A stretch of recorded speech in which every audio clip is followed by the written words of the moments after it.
Welcome to the third video in our Power BI data series. And now in this video, we are essentially going to be transforming data. Raw data is no fun. Can't really do much with it. And insights can only be driven when the data is understood. Right? If you don't understand what you're looking at, you cannot extract insights from. So in this video, the goal of this video is for the goal of the video is to transform the data set that we imported or connected to in the last video. Let's get straight into it. Getting straight into it. And so we have the data set here, right? This is the Power Query Editor.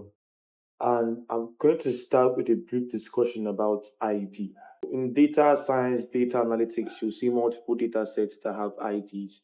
What are IDs? They are identifiers for a table that helps easily identify each row in that table and also assists when it comes to making relationships with different tables, right? So the data set with an ID, you have to watch out. You have to understand, right? Is it an assignment data set? Is it a real project? Is it client work? Are you working for a firm? If you're working for a firm, they will let you know how you handle that.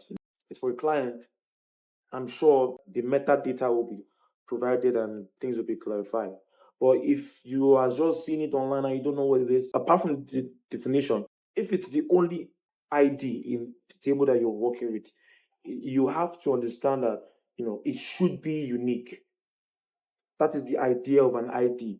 Right? Imagine, for example, we have the order ID column, and now they are, as you can see, there's the date column, the region column, sales rep column. Essentially, this is a sales data set.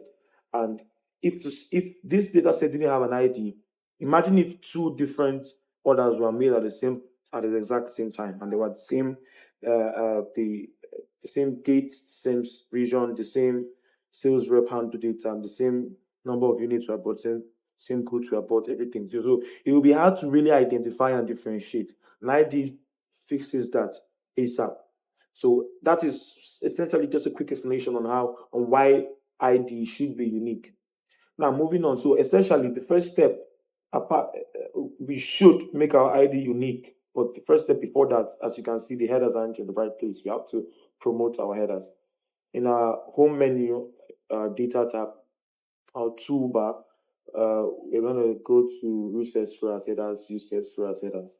And you can see as I did that step, the step affected this applied step section on the right hand side, whereby any step you do, any step you make in Power Query will be affected over here. I go to the step before, you can see that I can click on the step I want to see affected and it will be. So the data sets or the query will reflect the step. Now, moving on, ensuring that the ID is unique is very easy. I'm just going to click on the ID header, ID column. I'm going to be like, now remove duplicates. So if there were any duplicates, it's done. And it's good to, even if this is a small data set, so we can see, I could see with my eyes that there were no duplicates. But even if the step should still be there for data validation in case the data set gets updated. Don't forget, we're connecting to the data source, so the data source can change. So if it gets updated and let's say it's no longer unique, then it's good to have the step there, so the data will be validated even without cross-checking it. Then the next step is order date. An ID should be left in the ABC data type. There are different data types in Power BI. So the order date, you should simply just switch it to date. Click on the ABC and make it date. Make to reflect that. But you can see that there's an error. So I'm going to quickly X step and check out what that error is.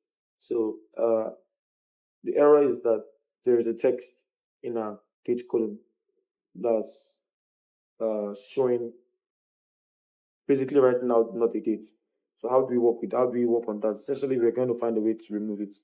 We're going to not remove it because if you remove it, the ID and other things here are very important.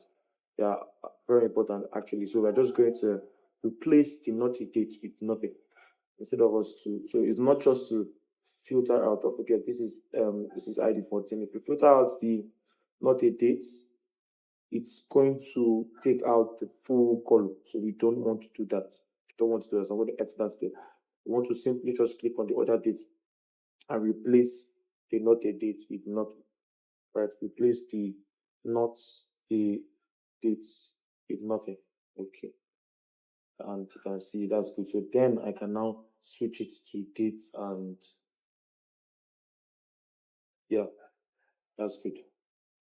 For revision, we're going to go to my filter and confirm that these are the unique values in the region column. And yeah, that's good. That's what I want to work with. Um, Now moving on to the sales rep, just checking again the filters.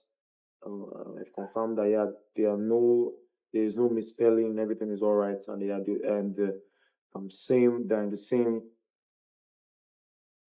case, right? This is called the proper case. So just to ensure and validate, the columns in case maybe data that is entered in the future is not in the proper case, we are going to just right click on the header and transform and go to capitalize each word. Same thing for here. Capitalize each word. Now the next step is the products. Let's check our products. All right spelling, all in the right form. That's good. We have the excellent data here. Capitalize each word. Now units. Something interesting here.